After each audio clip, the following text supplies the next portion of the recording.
It was well past midnight, and the house lay cloaked in a thick, unsettling silence. I'd just come back from a late work meeting, exhausted, expecting nothing more than the usual quiet of our home. I saw her phone on the kitchen counter, screen dimly lit, a single message waiting to be read. My hand hesitated as I reached for it. I never made a habit of checking her phone. But something about the notification, a gut feeling I couldn't explain, drew me in. When I unlocked it, my world went still.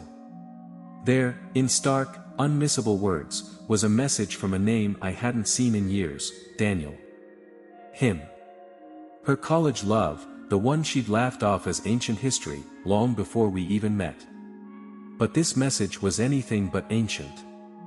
It was alive, raw, pulsing with the kind of warmth and familiarity I hadn't seen in our marriage in months. Can't wait to see you tonight.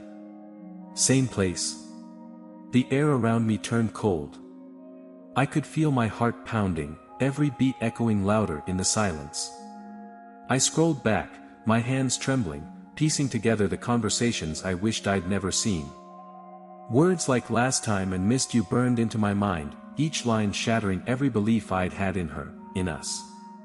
It wasn't just a message, it was a window into a life she'd kept hidden, a double life threaded with secrets and lies. My wife, the woman I'd built my life around, was seeing him. They had rekindled a fire I thought she had left behind, a fire that clearly still burned just as brightly. How long had she been doing this? How many late nights, how many whispered excuses, had been for him?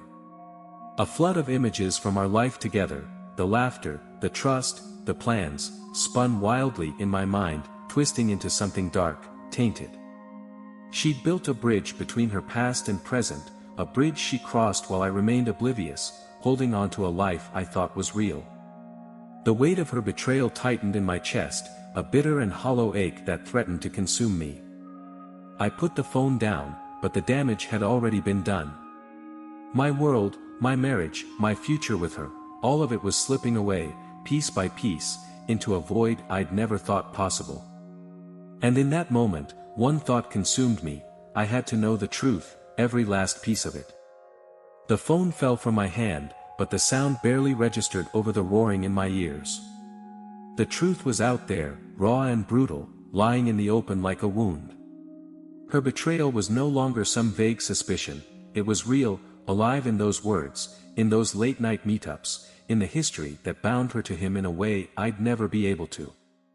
I stormed out into the cool night air, breathing hard, as if trying to clear the poison spreading through me. Her lies were a weight I couldn't carry alone, a burden that twisted with every thought of her sneaking away, every excuse she'd fed me. No, I couldn't let this fester in silence. I needed someone to see the truth, to feel the betrayal as I did. My car roared to life, its headlights slicing through the darkness as I headed toward the one place that could make sense of this chaos, her mother's house. She'd always been a second mother to me, the one person I thought would understand. She had been a part of our marriage from the start, a silent witness to our happiness. She deserved to know what her daughter had done, how she'd torn apart everything we'd built.